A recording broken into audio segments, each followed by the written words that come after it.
दक्ष प्रजापति की अनेक पुत्रियां थीं। सभी गुणवान, सुशील और तेजस्विनी थीं, किंतु फिर भी दक्ष का मन संतुष्ट नहीं था। वे चाहते थे कि उनके यहाँ एक ऐसी पुत्री का जन्म हो जो सर्वशक्ति संपन्न, सर्वविजयी और दिव्य हो। इसी इच्छा से प्रेरित होकर दक्ष ने कठोर तप आरंभ किया। दीर्घकाल तक तप करने पर आद्याशक्ति भगवती स्वयं प्रकट हुई और बोली, हे दक्ष, मैं तुम्हारे तप से प्रसन्न हूँ। बताओ, तुम किस उद्देश्य से तप कर रहे हो?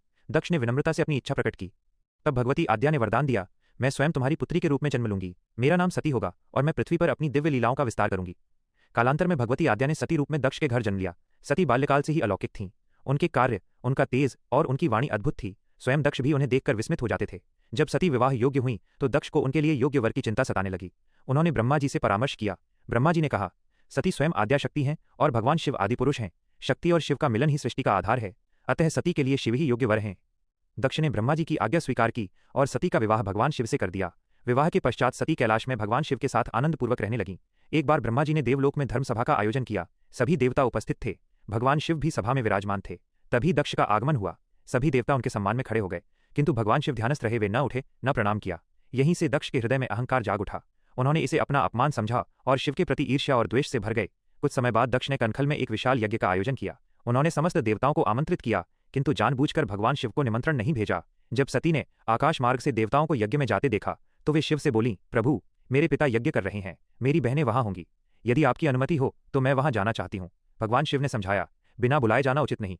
तुम्हारे पिता मुझसे द्वेष रखते हैं, वे तुम्हारा भी अपमान कर सकते हैं। परंतु सती के आग्रह पर शिव ने उन्हें जाने की अनुमति दे दी और वीरभद्र को उनके साथ भेजा।